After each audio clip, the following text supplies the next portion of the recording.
ನಮಸ್ಕಾರ. ಇದು ನಿಮ್ಮ GBH63 updates YouTube channel. Karnataka ರಾಜ್ಯ ಅಂಗನವಾಡಿ ಕಾರ್ಯಕರ್ತೆಯರ ಮತ್ತು ಸಹಾಯಕಿಯರ ಫೆಡರೇಷನ್ ಹರಪನಹಳ್ಳಿ ಘಟಕದ ವತಿಯಿಂದ ಮುಖ್ಯಮಂತ್ರಿಗಳಿಗೆ ಮನವಿ. ಅಂಗನವಾಡಿ ಕಾರ್ಯಕರ್ತೆಯರು ಹಾಗೂ ಸಹಾಯಕಿಯರು ಕಳೆದ 6 ದಶಕಗಳಿಂದ ಪೂರ್ವ ಪ್ರಾಥಮಿಕ ಶಿಕ್ಷಣವನ್ನು, ಅದರಲ್ಲೂ ವಿಶೇಷವಾಗಿ ಗ್ರಾಮೀಣ ಭಾಗದ ಮಕ್ಕಳಿಗೆ ನೀಡುತ್ತಿದ್ದು, ಇಂದಿಗೂ ಪೂರ್ವ ಪ್ರಾಥಮಿಕ ಶಿಕ್ಷಣದ ಭಾಗವಾಗಿ ಕರ್ನಾಟಕದಲ್ಲಿ ಶಿಕ್ಷಣ ವ್ಯವಸ್ಥೆಯ ಮೂಲ ಆಧಾರವಾಗಿದ್ದಾರೆ. ವಿಶೇಷವಾಗಿ ಪೂರ್ವ ಪ್ರಾಥಮಿಕ ಶಿಕ್ಷಣದ ವ್ಯವಸ್ಥೆ ಗ್ರಾಮೀಣ ಮತ್ತು ನಗರ ಪ್ರದೇಶಗಳಲ್ಲಿ ಮಕ್ಕಳ ಆರೈಕೆ, ಪೋಷಣೆ ಜೊತೆಗೆ ಮಗುವಿನ ಶೈಕ್ಷಣಿಕ ವಿಕಾಸದ ಮೆಟ್ಟಿಲುಗಳಿಗೆ ಕೊಂಡಿಯಾಗಿ ಕೆಲಸ ಮಾಡಿದ್ದಾರೆ. ಈ ಮೂಲಕ ಮಗುವಿನ ವಿಕಾಸ, ಸಾಮಾಜಿಕ ಪಾಲ್ಗೊಳ್ಳುವಿಕೆಯ ಮೊದಲ ಹಂತ, ಪ್ರಾಥಮಿಕ ಬೌದ್ಧಿಕ ವಿಕಾಸಕ್ಕೆ ಮುನ್ನುಡಿಯಾಗಲು ಸಹಕಾರಿಯಾಗಿದೆ. ಇಂತಹ ವ್ಯವಸ್ಥೆಯನ್ನು ಸಮಗ್ರ ಶಿಶು ಅಭಿವೃದ್ಧಿ ಯೋಜನೆಯಡಿಯಲ್ಲಿ ಕಾರ್ಯನಿರ್ವಹಿಸಲು ಬೆಂಬಲಿಸಿದ ರಾಜ್ಯ ಸರ್ಕಾರವು ಇಂದು ಮಾಂಟೆಸರಿ, ಮ್ಯಾಗ್ನೆಟ್ ಶಾಲೆಗಳಂತಹ ಯೋಜನೆಗಳನ್ನು ಪರ್ಯಾಯವಾಗಿ ಹಂತ ಹಂತವಾಗಿ ಅಳವಡಿಸಿ ಅಂಗನವಾಡಿಯನ್ನು ದುರ್ಬಲಗೊಳಿಸಲು ಯತ್ನಿಸುತ್ತಿರುವುದು ವಿಷಾದನೀಯ.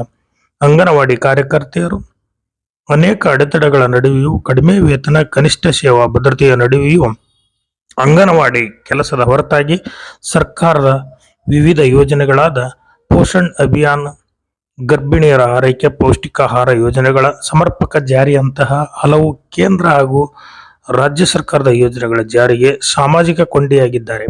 ಇತ್ತೀಚೆಗೆ ಮತದಾರರ ವಿಶೇಷ ಪರಿಷ್ಕರಣೆಯಂತಹ ಕೆಲಸಗಳನ್ನು ಸಹ ನಿರ್ವಹಿಸುತ್ತಿದ್ದಾರೆ.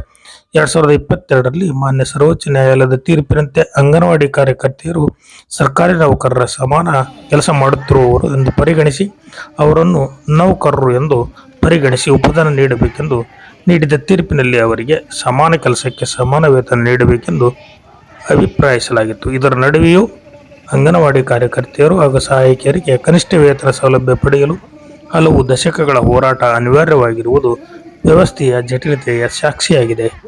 ಕರ್ನಾಟಕ ಸರ್ಕಾರದ ಕನಿಷ್ಠ ವೇತನ ನೀತಿಯ ಅಡಿಯಲ್ಲಿ ಪಡೆಯುವ ಕನಿಷ್ಠ ₹30,000ದಷ್ಟು ವೇತನ ಸಿಗದೇ ಇರುವುದು ವಿಪರ್ಯಾಸವಾಗಿದೆ. ಆದ್ದರಿಂದ ರಾಜ್ಯಾದ್ಯಂತ ಇಂದು ಹೋರಾಟದ ಮೂಲಕ ಪ್ರಮುಖ ಬೇಡಿಕೆಗಳಿಗೆ ಒತ್ತಾಯಿಸಿ ಹಕ್ಕೊತ್ತಾಯಗಳನ್ನು ಮಂಡಿಸಿದರು.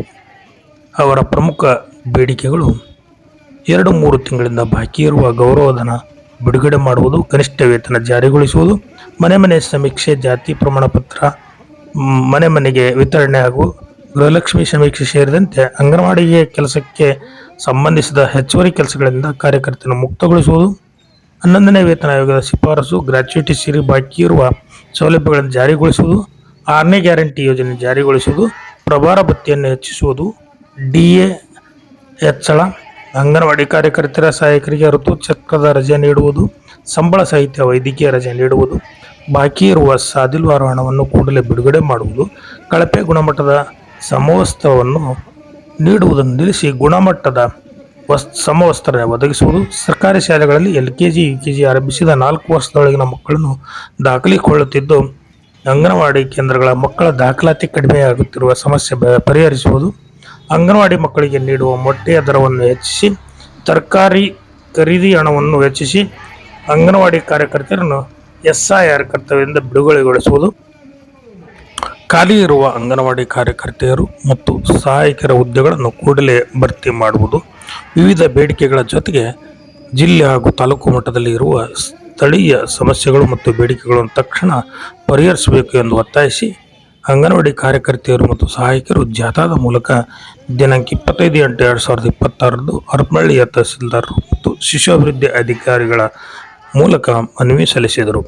ಈ ಜಾಥಾದಲ್ಲಿ ತಾಲೂಕಾಧ್ಯಕ್ಷರಾದ T. ಬಸಮ್ಮ, ಕೋಶಾಧಿಕಾರಿ ಶ್ರೀಮತಿ ಮಂಜುಳಾ, ಪ್ರಧಾನ ಕಾರ್ಯದರ್ಶಿ ಸುಮಂಗಳ ತಾಯಿ, ಸಂಘಟನಾ ಕಾರ್ಯದರ್ಶಿ comrade Gudihalli Halesh, KSRTC staff and workers ಜಂಟಿ ಕಾರ್ಯದರ್ಶಿ J. ಕೊಟ್ರೇಶ್, ವಿದ್ಯಾರ್ಥಿ ಸಂಘಟನೆಯ DH ಅರುಣ್, ತಾಲೂಕಾ ವೃತ್ತ ಮುಖಂಡರಾದ ಭಾಗ್ಯಮ್ಮ, ಗೀತಾ, ಮಾದೇವಿ, ಕವಿತಾ, ಶ್ರುತಿ, ಮಂಜಮ್ಮ, ನಿರ್ಮಲಾ, ರೇಖಾ, ಪಾರ್ವತಮ್ಮ, S. ನಿವೇದಿತಾ, ಶಾರದಾ, ಚಂದ್ರಕಲಾ, ಶಕುಂತಲಾ, ಸೋಮಕ್ಕ, ಹಾಲಮ್ಮ, ಶೈಲಜಾ, ಭಾರತಿ, ಅಂಬಿಕಾ, ನಾರಮ್ಮ, ಪೂಜಾರ್, ಲಕ್ಷ್ಮಿ, ಶಬಿಯಾ ಮೊದಲಾದವರು ಭಾಗವಹಿಸಿದ್ರು. ವರದಿ ಗುಡಿಹಳ್ಳಿ ಹಾಲೇಶ್, ಸಂಘಟನಾ ಕಾರ್ಯದರ್ಶಿ.